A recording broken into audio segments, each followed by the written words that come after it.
नमस्कार, आप देख रहे हैं गुलिस्तान का ये खास बुलेटिन और मैं हूं आपके साथ जसलीन कौर। तो चलिए शुरुआत करेंगे इस वक्त जम्मू कश्मीर की एक अहम बड़ी खबर के साथ। सबसे पहले अगर बात करें तो ट्रांसपोर्टर्स की तरफ से जिस तरह से चक्का जाम की घोषणा की गई थी, पर फिलहाल आपको बता दूं कि ट्रांसपोर्टर्स की तरफ से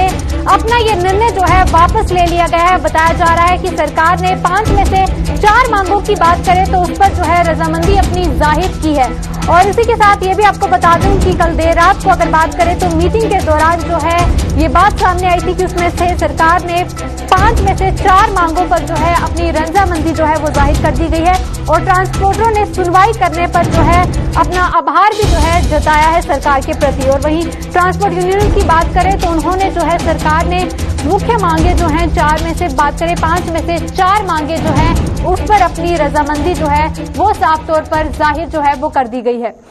और उसी के साथ साथ अगर बात करें तो आपको बता दूं कि सरकार के साथ कुछ मांगों पर जो है सहमति बनने के बाद ही जम्मू कश्मीर ट्रांसपोर्ट यूनियन ने जो है अपना आंदोलन को जो है टाल दिया है। और वहीं ट्रांसपोर्टर ने आज से जो हड़ताल पर जाने वाले थे उसे फिलहाल जो है इस निर्णय को जो है वापस ले लिया गया है। और बताया जा रहा है कि जम्मू के divisional commissioner Jammu doctor Raghav Langar की बात करें तो उनके साथ देर रात को 2 बजे तक जो है बातचीत चली और उसके बाद प्रशासन ने जो है ट्रांसपोर्टरों की 5 मुख्य मांगों में से अगर बात करें तो 4 पर अपनी रजामंदी जो है वो साफ तौर पर जाहिर कर दी गई है। इसी खबर पर और जानकारी भी लेंगे, हमारे साथ रितिका जो है वो लाइव जुड़ चुकी हैं। रितिका से जानेंगे और आपको बता दूं कि रितिका के साथ इस वक्त विजय सिंह चिप जो कि Jammu Kashmir transport welfare union के प्रेसिडेंट जो हैं वो भी उनके साथ मौजूद है। उनसे भी जानेंगे कि आखिर जिस तरह से ट्रांसपोर्टर्स का पहला एक बड़ा निर्णय था कि आज जो है पूरी तरह से चक्का जाम किया जाएगा, पर जिसके बाद देर रात को एक मीटिंग की जाती है और उसके बाद बताया जा रहा है कि सरकार ने 5 में से 4 मांगों को जो है उसकी रजामंदी जो है वो साफ तौर पर दे दी गई है। तो सीधा रुख करते हैं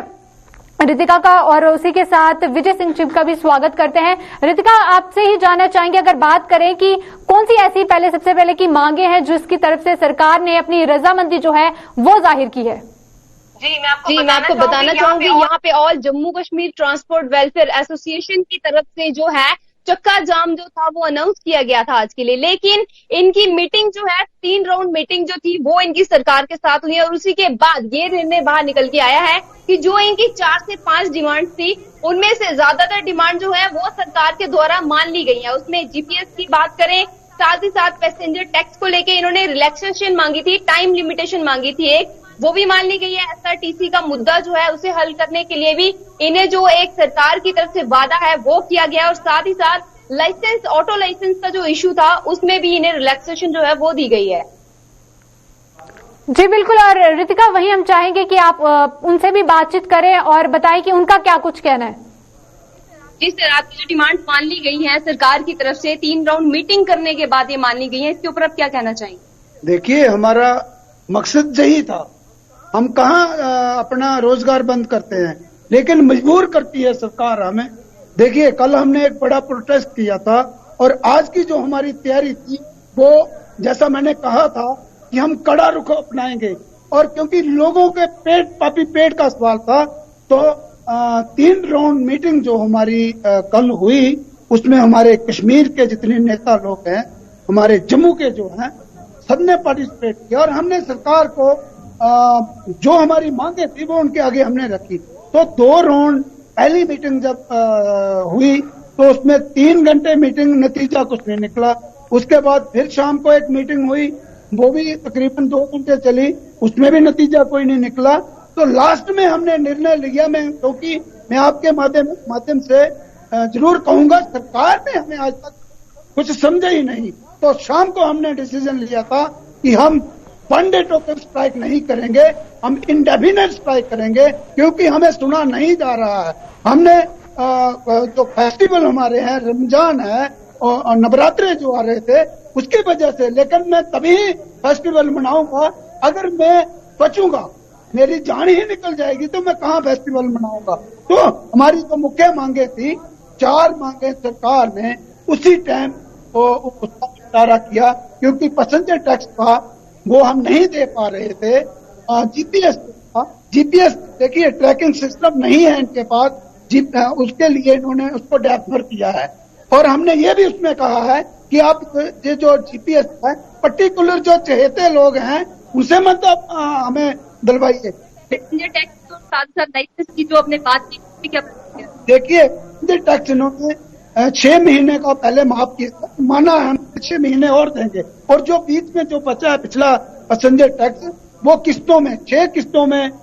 जो है कि वो हमसे लेंगे। यही तो हम चाहते थे। ऑटो का जो लाइसेंस था उसमें ऑटो नहीं लिखा जाता था, तो सरकार ने माना है कि वो भी उसमें जो लाइसेंस बनेगा उसमें पर्टिकुलरली लिखा जाएगा ऑटो रिक्शा। तो जैसे कि आपने सुना, इनकी जो डिमांड थी विद रीजन जो है इन्होंने आगे प्रेजेंट की थी सरकार के आगे, और अब जाके सरकार ने इन्हें पूरे तरीके से अनुमति जो है वो दी दी थी। जाके जो ऑटो लाइसेंस की इन्होंने बात करी है, पहले ये प्रोविजन नहीं था, अब जाके उसे भी मंजूरी जो है वो मिल गई है। जी बिल्कुल रितिका, ये भी उनसे जानी, क्योंकि लगातार कोरोना के चलते काफी ज्यादा जो है हमने देखा था कि प्रभावित जो है ट्रांसपोर्टर्स के, और लगातार उस वक्त भी इनकी काफी ज्यादा मांगे जो है लगातार थी। और फिलहाल अगर बात करें प्रशासन की तरफ से जरूर जो है सहमति इसमें दी गई है, तो क्या लगता है जरूर कहीं ना कहीं एक राहत की सांस उन्हें मिली है? जी सर, एक सवाल और आपसे यहाँ पे आ रहा है, पूछना चाहेंगे कि कोविड के टाइम में आपकी बसेस जो है 25 से 50% की कैपेसिटी के साथ वो आपको कमीशन हुआ करती थी, और एक टाइम में तो वो सब बंद था, तो आप कितने प्रभावित रहे? तो अब जाके जो आपको सरकार ने टैक्सेशन दी है, एक वायदा जो उन्होंने, आपकी क्या प्रतिक्रिया? देखिए कोविड में 25 और 50 बहुत अच्छा सवाल किया आपने। मुझे बताइए 50% सवारियां 25% हमने बैठाई, तो टैक्स इन्होंने 100% के हिसाब से हमसे मांगा। तो कल हमें जो इन्होंने 6 महीने और हमसे माना है, तो यही हम मांग कर रहे थे। कोविड में बहुत सारी अभी हमारी पेंडिंग डिमांड्स हैं, बैंक ने हमें कहीं राहत नहीं दी, हमें लूटा है, खड़ी गाड़ियां जो हमारी, तो पैसेंजर टैक्स पे आप देखिए उसी तरह था कि सवारी हमने बैठाई नहीं, तो सरकार ने जो हमें रिलीफ दी है, हम धन्यवाद करते हैं, देर आए दुरुस्त आए। मगर आगे भी हमारी परेशानियां आप देखिए, इन 3-4 दिनों में, एक हफ्ते में 6-7 रुपए डीजल जो है वो पेट्रोल लीटर बढ़ चुका है, तो ये परेशानी आती रहेगी हमें। तो हमने कल ये भी कहा है कोई ऐसा फार्मूला लाइए, जब बढ़ता है तो बढ़ा दीजिए, जब कम होता है तो कम कीजिए। यहाँ फार्मूला ही नहीं है, हमें जब भी कोई मांग करनी होती है सड़कों पे आना पड़ता है। तो मैं माफी चाहूंगा आम जनता से भी, क्योंकि सरकार अगर हमारी बात सुनती तो मुझे नहीं लगता था कि हम चक्का जाम की कॉल देते। क्योंकि मैं उन लोगों का भी धन्यवाद करूंगा, कुछ लोगों ने हमारा समर्थन किया है, कईयों ने नहीं किया। जिन लोगों को हमने अपनाया था उन लोगों की तरफ से हमें सिंगल कोई एक वर्जन नहीं आया उनके मुंह से कि ट्रांसपोर्टरों को भी नुकसान हो रहा है। आप देखिए ट्रांसपोर्टरों की जो मांगे थी, कहीं उन मांगों के बदले में किसी, आप देखिए जनता पर कहीं बोझ नहीं पड़ने वाला। तो हम जनता को हर टाइम अपनी तरफ से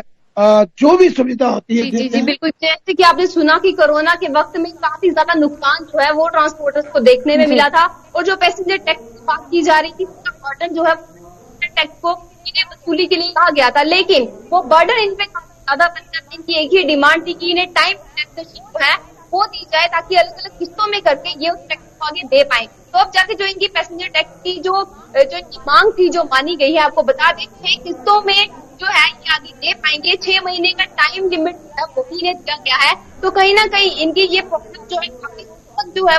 हुई है, और इसमें रिलैक्सेशन का माहौल है। जितने भी all Jammu Kashmir transport association से जुड़े हुए जितने भी लोग हैं उन्हें काफी रिलैक्सेशन देखने को मिली। जी रितिका, बहुत बहुत शुक्रिया पूरी जानकारी हम तक पहुंचाने के लिए, और वहीं हम उनका शिफ्ट बता दें कि विजय सिंह चिप का भी शुक्रिया अदा करना चाहेंगे तमाम जानकारी और हमसे बातचीत करने के लिए। तो जिस तरह आपने साफ उन्हीं की जुबानी सुना कि फिलहाल बात करें तो सरकार की तरफ से जरूर जो है उनकी कुछ मांगे जो है उसमें रजामंदी साफ तौर पर दे दी गई है। हालांकि जहां पर इस चक्के जाम से पब्लिक को काफी ज्यादा जो है परेशानियां झेलनी पड़ती थी, पर फिलहाल अगर बात करें तो एक राहत भरी सांस है कि फिलहाल ट्रांसपोर्टर्स ने अपनी स्ट्राइक को जो है वापस ले लिया है, और फिलहाल सरकार ने भी उनकी जो है 5 में से 4 मांगों पर अगर बात करें तो इस पर रजामंदी जो है वो साफ तौर पर दे दी है, जिसमें यात्री वाहन की बात करें, पैसेंजर टैक्स की वसूली की बात करें तो उसे जो है किस्तों में करने की सहमति जो है इसमें साफ तौर पर जो है दे दी गई है। तो चलिए बढ़ते हैं अगली खबर की ओर। अब बात करेंगे कि सीआईडी की तरफ से आम जनता के लिए एक नया पोर्टल जो है वो साफ तौर पर जारी कर दिया गया है। फिलहाल की एक और बड़ी खबर जो साफ तौर पर सामने आ रही है। आपको बता दूं कि असामाजिक गतिविधियों की सूचना देने के लिए जो है सीआईडी ने एक नया पोर्टल जो है वो लॉन्च किया है और बताया जा रहा है कि अपराध पर नकेल कसने के लिए अब आम लोग भी जो है इसमें अपना योगदान जो है वो साफ तौर पर दे पाएंगे। और इस पर डीजीपी दिलबाग सिंह की बात करें तो उन्होंने जम्मू कश्मीर की आवाम को जो है ये पोर्टल जो है साफ तौर पर समर्पित किया है, जिसमें तो क्योंकि लगातार हम देखते हैं किस तरह की अपराधजनक गतिविधियां जो है लगातार जम्मू में बढ़ रही हैं और इसी को देखते हुए जो है डीजीपी दिलबाग सिंह ने साफ तौर पर कहा है कि ये पोर्टल जो है आम जनता को समर्पित रहेगा और इसके लिए सीआईडी ने ये लॉन्च जो है इस पोर्टल को किया, जो कि असामाजिक गतिविधियों की सूचना देने के लिए जो है इस पोर्टल को जो है लॉन्च किया गया है। तो इसी खबर पर ज्यादा जानकारी लेंगे, हमारे साथी इरफान इस वक्त हमारे साथ जुड़ चुके हैं। इरफान, आपसे जानना चाहूंगी सबसे पहले इस पोर्टल के बारे में कुछ जानकारी दीजिए जो कि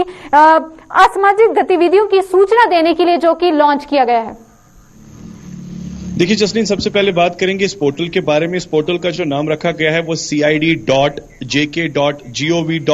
है। ये जो पोर्टल है इसको सीआईडी ने लॉन्च कर दिया है और खासतौर पे इस पोर्टल के बारे में ये बताया गया है कि कहीं पर भी अनलॉफुल एक्टिविटी होती है तो instant within no time of instant यानी इंफॉर्मेशन एंड क्रिमिनल रिकॉर्ड्स को इस पर शेयर किया जाएगा ताकि सोसाइटी में जो इस वक्त अनलॉफुल या इंस्टेंट क्रिमिनल एक्टिविटीज हो रही है उस पर जल्द से जल्द कार्रवाई हो। दूसरी बात यह है कि जितना भी इस वक्त हम देखेंगे क्राइम रिकॉर्ड बढ़ रहा है और साथ ही साथ जो देखा जाए तो मैक्सिमम लोगों की जो इन्वॉल्वमेंट्स रहती है जहां फ्रॉड चल रहा है, खासतौर पे व्हाट्सएप पे चल रहा है, फेसबुक पे चल रहा है या कॉलिंग के थ्रू जो क्रिमिनल एक्टिविटीज हो रही है, सीआईडी के साथ साथ उनका यह भी मानना है कि इन सारी चीज को ऑलरेडी ऑन रिकॉर्ड रखा गया है और उस पर जांच पड़ताल चल रही है। अपनी नेबरहुड में बचाने के लिए इन सारी अनलॉफुल एक्टिविटीज को कंट्रोल करने के लिए इस पोर्टल को लॉन्च कर दिया गया है और हर किसी से अपील की गई है कि अगर उनको अपनी सोसाइटी में कहीं पर भी लगता है कि कोई अनलॉफुल एक्टिविटी हो रही है या क्रिमिनल एक्टिविटी हो रही है वो इस पर जाके लॉग इन करे और उसको जल्द से जल्द उस इंफॉर्मेशन को हमारे साथ पहुंचाया जाए। साथ ही साथ इसमें डीजीपी जो हमारे दिलबाग सिंह है जो सरबराह है जम्मू कश्मीर पुलिस के, उनका मानना है कि एक पीस को प्रमोट करने के लिए और सोसाइटी में जो रूल ऑफ लॉ है उस पर यानी मुकम्मल तौर पर चलना है, यानी वो सारी चीजें अगर आपको लग रही है कि सोसाइटी में हो रही है जिससे कि समाज खराब हो रहा है, जिससे कि समाज में क्रिमिनल एक्टिविटीज बढ़ रही है, तो वो इस पोर्टल के जरिए इंफॉर्मेशन डायरेक्ट दे सकते हैं और इस पोर्टल के जरिए पूरी तरह से वाकफ कर सकते हैं। क्योंकि एक साइड से अगर देखा जाए जब क्रिमिनल एक्टिविटीज बढ़ जाती है तो लोगों को सीआईडी तक पहुंचना या डिपार्टमेंट तक पहुंचना काफी मुश्किल हो गया था, मगर अब इस पोर्टल के जरिए जो कि जिसे लॉन्च कर दिया गया है इसमें सारी इंफॉर्मेशन है, इसमें पूरी इंफॉर्मेशन के जरिए जो है उस क्रिमिनल एक्टिविटीज के बारे में लॉग इन किया जा सकता है ताकि डिपार्टमेंट के एंड से जल्द उस पर कार्रवाई की जाए ताकि इन अनलॉफुल एक्टिविटीज को रोका जा सके।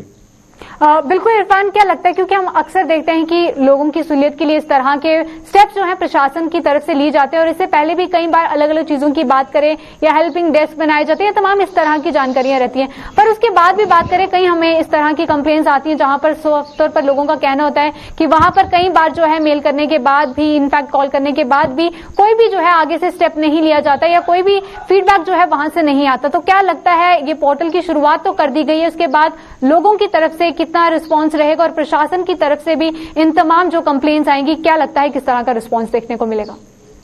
देखिए Jasleen, as you are aware about the fact this is digital India, digital technology. आजकल हर किसी के पास अगर देखा जाए एक स्मार्टफोन है और बहुत कम जो है वो लोग जिनके पास अभी स्मार्टफोन नहीं है वो भी कोशिश कर रहे हैं कि वो स्मार्टफोन में इस डिजिटल इंडिया में तब्दील हो जाए। जबकि सारी चीजें अगर देखा जाए मैनुअली पहले ट्रीट होती थी और बेल डेस्क रखा जाता था, टोल फ्री नंबर्स रखे जाते थे जिस पर रिस्पॉन्ड नहीं मिल पाता था, या ग्रीवियंस सेल को लेकर अगर मैं बात करूं तो वहां पर कुछ कंफर्मेशन नंबर्स थे जिसमें बाद में लोगों को दिक्कतें आ रही थी। मगर सीआईडी डिपार्टमेंट एक ऐसा डिपार्टमेंट है एक क्रिमिनल एक्टिविटीज को रोकने के लिए अब जिस तरीके से पोर्टल लॉन्च किया गया है कि we are all aware that आजकल सोशल मीडिया का जमाना है, सोशल मीडिया के साथ हम लोग वेब सीरीज वगैरह भी देखते हैं, तो ये बड़ा आसान रहेगा कि जब आपके पास एक वेब पोर्टल है, हाथ में फोन है, तो कहीं पर भी आपको लगता है कि सोसाइटी में कहीं अनलॉफुल एक्टिविटीज हो रही है, क्रिमिनल एक्टिविटीज हो रही है, जिसे जल्द से जल्द डिपार्टमेंट तक पहुंचाना जाए, वो इजीली से पोर्टल को एक्सेस कर सकते हैं और इन्फॉर्मेशन जो है लॉग इन कर सकते हैं, पूरी जांच पड़ताल के साथ वहां पर डिपार्टमेंट को अवेयर कर सकते हैं ताकि डिपार्टमेंट भी जल्द से जल्द इस पर कार्रवाई कार्रवाई करे, क्योंकि इस वक्त डिपार्टमेंट भी ये चाहता है कि अगर समाज में कहीं बुराइयां हो रही है, क्रिमिनल एक्टिविटीज हो रही है, उसे सिर्फ वही रोक सकते हैं, एक सिविलाइज्ड शहरी रोक सकता है, एक वो शहरी रोक सकता है जो अपने समाज सुधार के मामलात को लेकर, नेबरहुड के मामलात को लेकर इन सारी चीज, इन सराउंडिंग्स को देखे, ताकि वो अपने नेबरहुड के साथ साथ बाकी सोसाइटी में अगर कहीं ना कहीं ये मामलात बढ़ रहे हैं, अगर वो रुकेगी तो जाहिर सी बात है वो भी हम कह सकते हैं एक सिविलाइज शहरी की एक अच्छी खूबसूरत पहचान है। तो जाहिर सी बात है अब जिस तरीके से लॉ पोर्टल को लॉन्च किया गया है, अब देखने वाली बात होगी कि लोग इसको किस तरह इस्तेमाल करेंगे और जल्द से जल्द जो क्रिमिनल एक्टिविटीज हो रही है उसे रोका जा सके। जी इरफान, बहुत बहुत शुक्रिया तमाम जानकारी देने के लिए। तो जिस तरह से हमारे साथी इरफान फाजिल हमारे साथ थे और उन्होंने बताया कि फिलहाल जो है इन तमाम अपराध को नकेल कसने के लिए जो है प्रशासन की तरफ से सीआईडी ने एक पोर्टल जो है लॉन्च किया है और साफ तौर पर इसमें तमाम जो भी आपराधिक गतिविधियां रहेंगी, लोग जो है लॉग इन करके इसमें अपनी कंप्लेन जो है वो साफ तौर पर इस पे दर्ज करवा सकते हैं। और इसको लेकर डीजीपी दिलबाग सिंह ने भी साफ तौर पर कहा है कि ये जम्मू कश्मीर की आवाम को ये पोर्टल जो है समर्पित किया गया है और जहां पर आज सभी के पास स्मार्टफोन्स रहते हैं, तो ऐसे में अब जो है वो अपनी कंप्लेंट्स भी और तमाम जो इस तरह की गतिविधियां रहते हैं वो डिजिटल भी जो है इसको ऑनलाइन लॉग इन कर जो है अपनी तमाम कंप्लेंट्स जो है वो वहां पर रजिस्टर्ड जो है साफ तौर पर कर सकते हैं।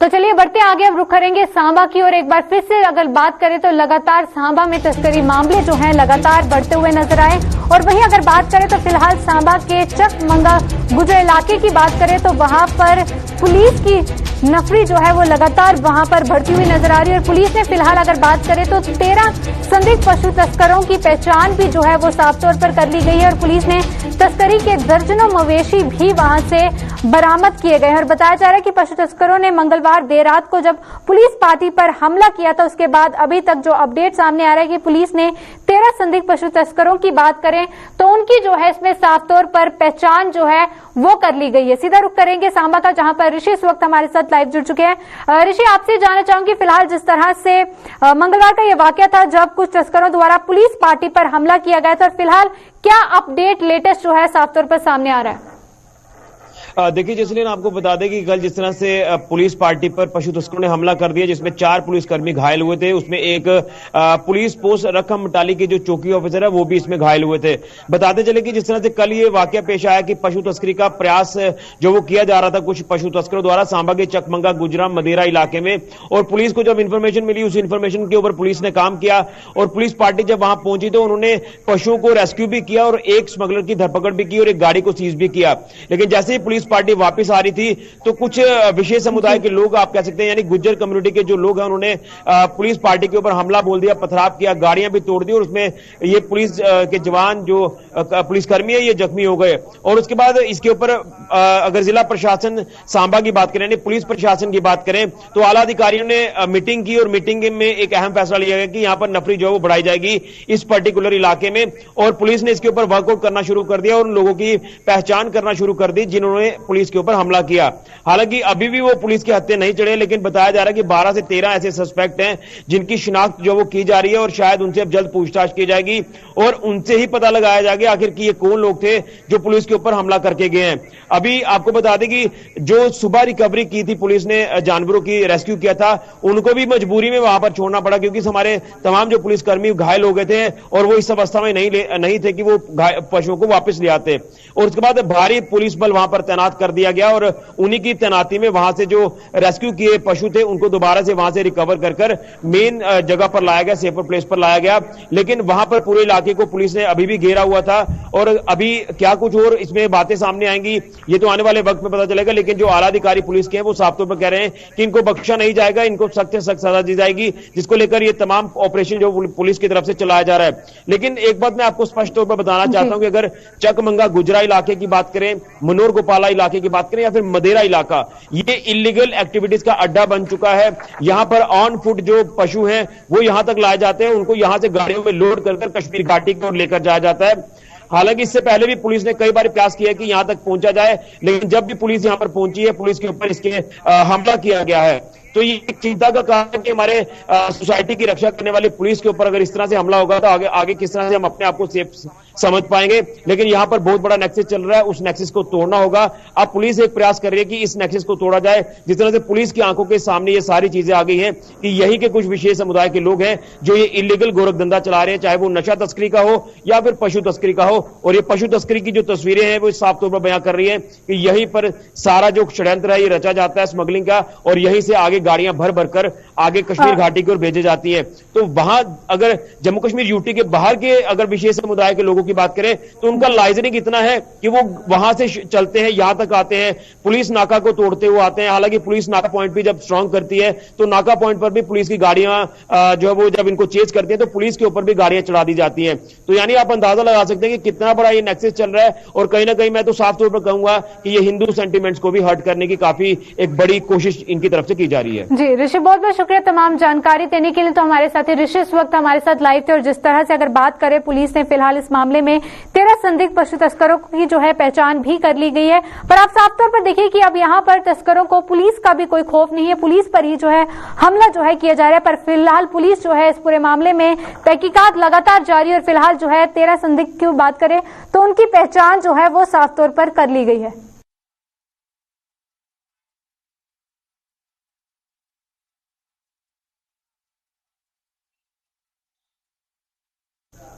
तो चलिए बढ़ते हैं अगली खबर की ओर। अब इस वक्त जो बड़ी खबर जम्मू के सेक्रेटरीट से साफ तौर पर सामने आ रही है, जहां पर बताया जा रहा है कुछ संदिग्ध परिस्थितियों में जो है अगर बात करें तो जम्मू के सिविल सचिवालय में जो है एक हिस्से में संदिग्ध परिस्थितियों में आग लगी है, और वहीं सचिवालय की ट्रेजरी टॉप बिल्डिंग में आग लगने से सनसनी जो है इस वक्त फैल चुकी है। और वहीं बताया जा रहा है कि आग बुझाने में जुटी मौके पर पहुंची दमकल की गाड़ियां भी फिलहाल जो है आग बुझाने की पूरी मशक्कत जो है वहां पर कर रही हैं। वहीं आग लगने से रिकॉर्ड और कंप्यूटर व अन्य सामान की बात करें तो वो जलकर इस वक्त राख हो चुके हैं। इस वक्त की बड़ी खबर जो साफ तौर पर जम्मू सिविल सचिवालय से सामने आ रही है, जहां पर बताया जा रहा है कि ट्रेजरी टॉप बिल्डिंग की बात करें तो वहां पर आग लग चुकी है, और फिलहाल दमकल विभाग की गाड़ियां जो है लगातार आग बुझाने की कोशिश जो है वो लगातार जारी है। इसी खबर पर जानकारी लेंगे हमारे साथी अनिल इस वक्त हमारे साथ जुड़ चुके हैं। अनिल, आपसे जानना चाहूंगी इस वक्त ये आग का क्या वाकया जो हुआ है और क्या कुछ अपडेट आ रहा है? देखिए, निश्चित तौर पर मैं आपको बताना चाहूंगा कि जम्मू के सिविल सचिवालय का जिक्र करते हैं तो आगजनी घटना का जो समय जो है वो 9:50 का बताया जा रहा है। और आज सुबह जब आगजनी घटना का मामला जो अब सामने आया, जम्मू के सिविल सचिवालय का जिक्र करते हैं तो वहां पर जो ट्रेजरी का रूफ टॉप बताई जाती है वहां पर आगजनी घटना का मामला सामने नजर आया है। और जब वहां के स्थानीय लोग, अगर वहां के जो कर्मचारी थे वो वहां पर मौके पर मौजूद थे, उन्होंने दमकल विभाग को कॉल किया, और निश्चित तौर पर समय पर रहते जो है दमकल विभाग वहां पर पहुंचा, और समय रहते उस आगजनी घटना पर जो है पूरी तरह से काबू पा लिया गया था। और काफी ज्यादा मुशक्कत जो है वो नहीं करनी पड़ी। जो कारणों का जो अभी तक पता चल पाया है, शुरुआती दौर पर यह बताया गया है कि शॉर्ट सर्किट का कुछ मामला जो है वो पेश आया है, और उसी के कारण जो है जम्मू के सिविल सचिवालय का जिक्र करते हैं तो वहां पर आगजनी घटना का मामला जो है वो पेश आया है, जिस कारण जो है ट्रेजरी का जिक्र करते हैं, जहां पर ट्रेजरी का पूरी दस्तावेज रखे जाते हैं वहां पर आगजनी घटना का मामला आया है। मगर समय रहते जो है वहां पर दमकल विभाग ने पूरी तरह से आग पर जो है वो काबू पाया है। हालांकि काफी ज्यादा नुकसान जो है वो वहां पर देखने को नहीं मिला है, हालांकि हल्का सा नुकसान जो है वहां पर जरूर हुआ है। ये अभी तक का पूरी जानकारी जो है अभी तक पहुंची है। बिल्कुल अनिल, जिस तरह से बताया जा रहा है वहां पर तमाम जो कंप्यूटर्स की बात करें और भी सामान जो है आग में जलकर राख हो चुका है। ऐसे में अगर बात करें तो तमाम उन कंप्यूटर्स में या रिकॉर्ड्स जो हैं एक इम्पोर्टेंट रहते हैं, ऐसे में कोई जानकारी अभी तक सामने आई है कि कुछ इंपॉर्टेंट डॉक्यूमेंट्स या तमाम ये चीजें को भी जो है नुकसान हुआ है? देखिए, निश्चित तौर पर इस तरह का तो कहा जा रहा है, मगर ऑफिशियली जो है वो पूरा कंफर्मेशन सामने नजर नहीं आया है। मगर जिस तरह से जो अभी तक का हमें अपडेट मिला है कि जब हमने वहां के स्थानीय लोगों से भी और वहां के कर्मचारियों से भी बातचीत करने की पुरजोर कोशिश की है, और खुलकर भी कोई बातचीत नहीं करने को अभी तैयार हुआ है। मगर जो खबर अभी पहुंची है, यह बताया जा रहा है कि जम्मू के सिविल सचिवालय का जिक्र करते हैं तो वहां पर आगजनी घटना का 9:50 पर यह आगजनी जो वहां पर घटी है, और ये पूरी तरह से वहां पर यह बताया गया कि शॉर्ट सर्किट हुआ है, जिसमें दस्तावेज जो कंप्यूटर बेस्ड में थे वो कुछ नुकसान जरूर हुआ है। हल्का की कोई मेजर नुकसान जो है वो नहीं बताया जा रहा है। हालांकि ये बताया जा रहा है कि माइनर नुकसान जो है जम्मू के सिविल सचिवालय में हुआ है। बिल्कुल अनिल, ऐसे में बात करें तो किसी की हताहत होने की कोई खबर तो नहीं आई ऐसे सामने में? देखिए, ऐसी कोई भी खबर जो है वो सामने नजर नहीं आई है। पूरी तरह से वहां पर जो है सुरक्षित है, हर एक जगह वहां पर सुरक्षित है, क्योंकि समय रहते दमकल विभाग मौके पर पहुंचा। हालांकि अगर इस तरह से दमकल विभाग अगर लेट पहुंचता तो काफी ज्यादा नुकसान जो है जम्मू के सिविल सचिवालय में देखने को जरूर मिलता। जी अनिल, बहुत बहुत शुक्रिया तमाम जानकारी देने के लिए। तो जिस तरह से इस वक्त खबर सामने आ रही है जम्मू के सिविल सचिवालय की बात करें तो वहां पर ट्रेजरी टॉप बिल्डिंग की बात करें तो उस हिस्से में आग लग गई थी, पर फिलहाल दमकल विभाग की गाड़ियों की बात करें तो वहां पर समय रहते जो है आग पर काबू पा लिया गया। पर गनीमत यह रही कि इस आग में बताया जा रहा है कि कुछ रिकॉर्ड्स और कंप्यूटर की बात करें तो तमाम चीजें जो है वो जलकर राख जो है वो हो चुकी है।